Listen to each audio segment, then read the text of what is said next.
Hey, good evening. Hey, Oh, we're here to do your Sunday school lesson, but it's Halloween. I don't know who that is.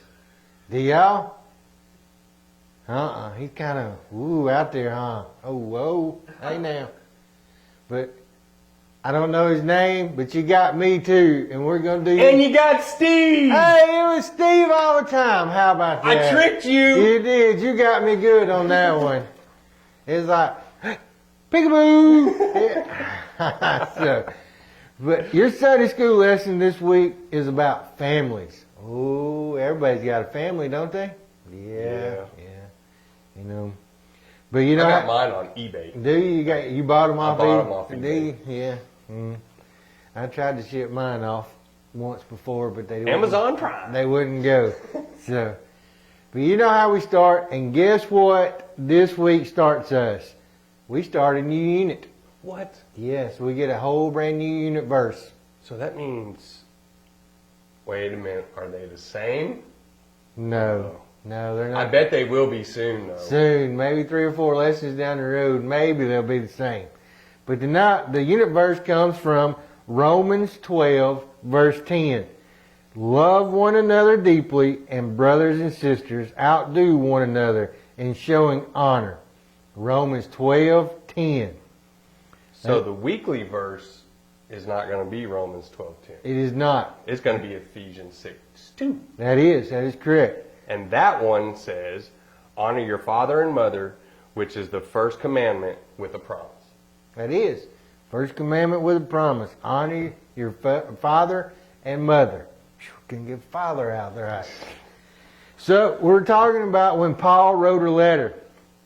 And it's coming from Ephesians 5, 22 through 33 and chapter 6, 1 through 4. I wrote a letter once. You did? I did. To Santa. To Santa, did it say, Dear Santa, I want this and It this? said, I want Tinker Toys. Tinker Toys. And I got Legos. And then I wrote him one, and it said, Dear Santa, where do you live? He said, in a house. I know. Did he leave a return address? He did not. So I've been walking to every house, knocking on the door. Is Santa here? So, but Steve's going to read our lesson for us.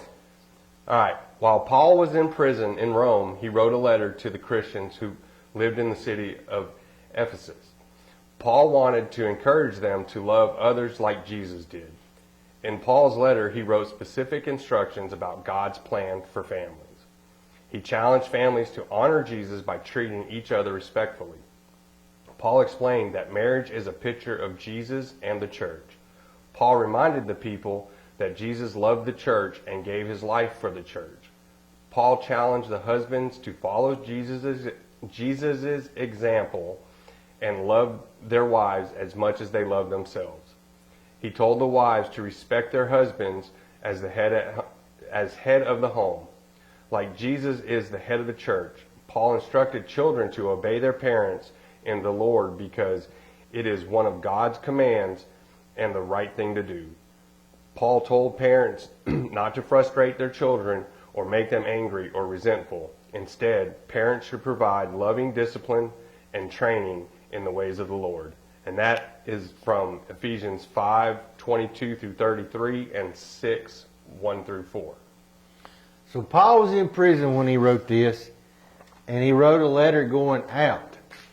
Normally, this letter's coming in so people would know, hey, I'm still caring about you and all that. But Paul wrote a letter out to tell people to act like families. You know, God loves all families. No family is perfect because no one is perfect other than Jesus. A healthy family consists of grown-ups who obey God, choose security in Jesus, and pour God's love and grace over onto their kids and others. How can people create godly families? Oh, is this a pop quiz? No, it's not. Okay. We're going to go over it here in just a minute. Okay, all right? To some people, it is a surprising fact to learn that every family member has responsibilities. I have responsibilities. You got responsibilities. I got responsibilities. You got responsibilities. Everybody's got them in a house. I better remember to take the trash out. Tonight, yes. Tuesday night, you got to take the trash out. No one person can make a family healthy. Instead, each person has God-given actions to give and receive. You know, in Ephesians 5:22 through 33, it details way husbands meet needs for wives and wives meet needs for husbands. Now, I don't think it goes in detail and tells that the wife's got to cook for their husbands and their husbands has got to do the tool selections and all that. It states that the husband is the spiritual leader. You know, he has to obey God. He has to get into the Word. And the wife has to obey him when he does that. So that's kind of what it was hitting on. God designed marriage, which requires husbands and wives to possess servant attitudes. They have to serve each other. They have to serve God.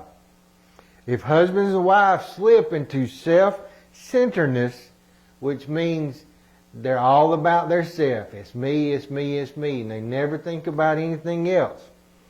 And they deliberately choose not to obey God, they hurt themselves and they hurt the others in their family. And the children. And the children.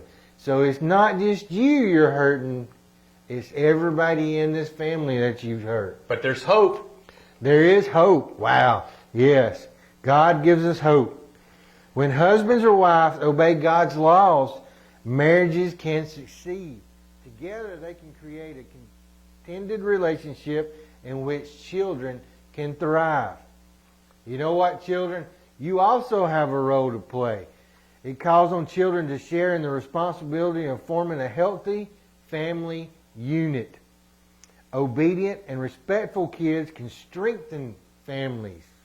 Obedient and respectful kids can strengthen families.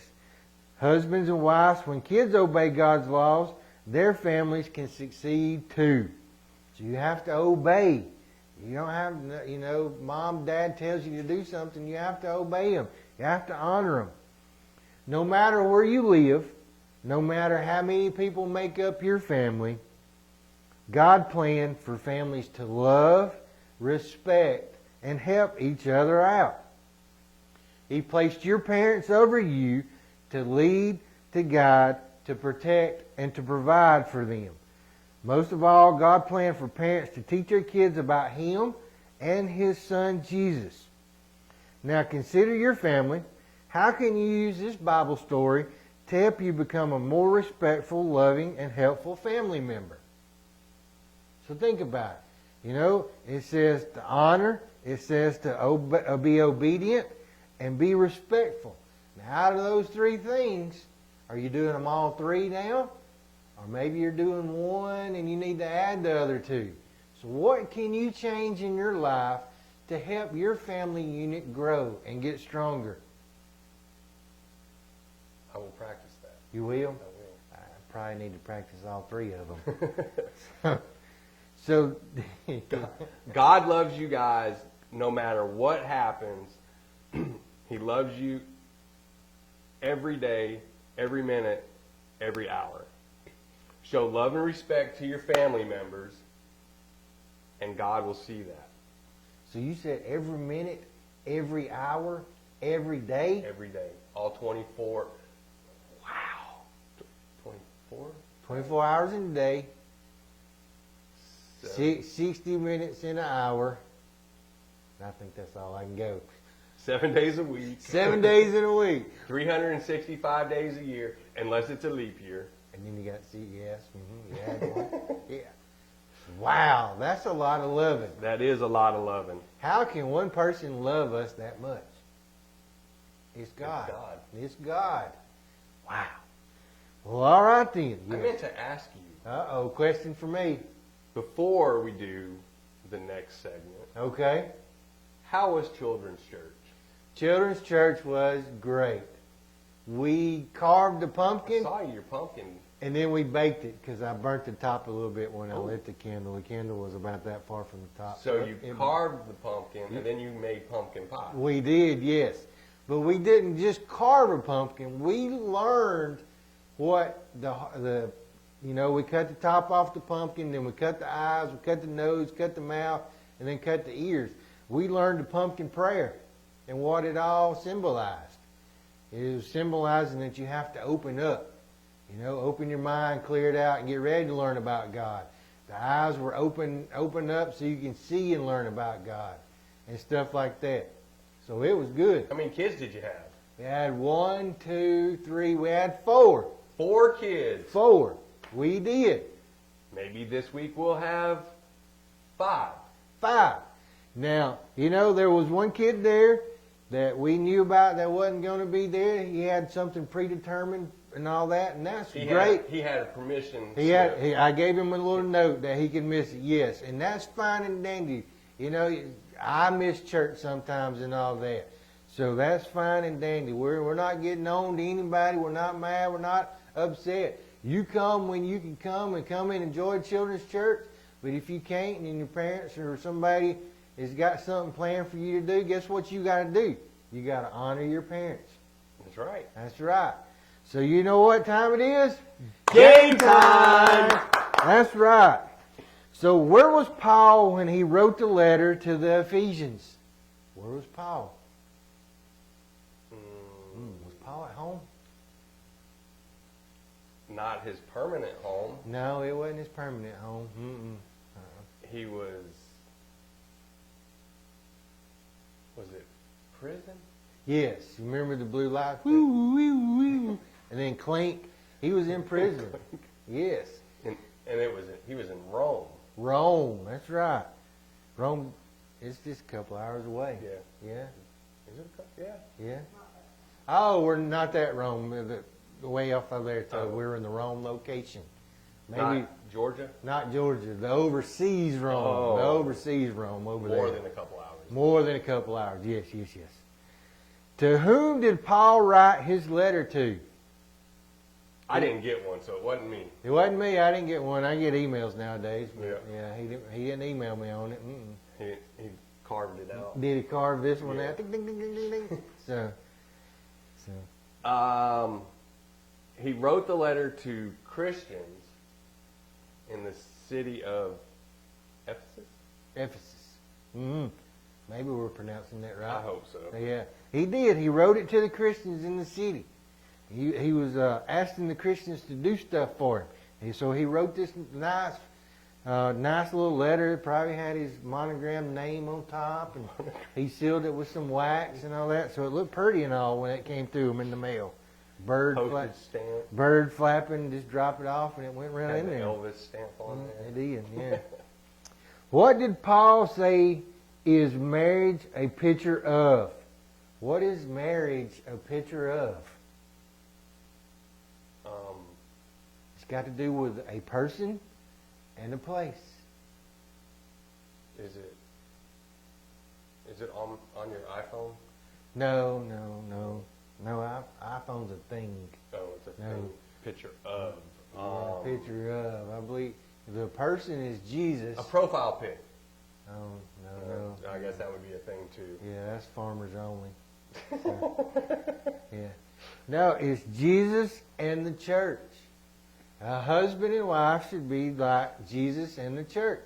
That was my next guess. Well, all right. Third time's always a charm. Yep. So, what instructions did Paul give to the husbands? Oh, husbands. Ooh. He said, husbands, do not forget to take out the trash. And your anniversaries, and the birthdays, and that Christmas and laundry and all that good stuff. Yes. No, he said to love their wife as much as they love themselves. Love your wife as much as you love yourself. I love my wife more than I love myself. Do you? Oh, that's special. Oh, yay. Just a moment. Just a moment right there. So if you love yourself really, really, really, really, really a lot, you have to love your wife really, really, really, really a lot.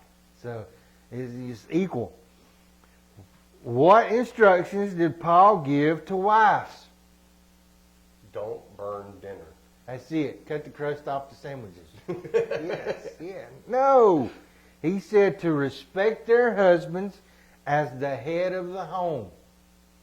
Now, head of the home doesn't mean he's ultimately the big boss and all that. It just means he should be the spiritual leader in the home, you know?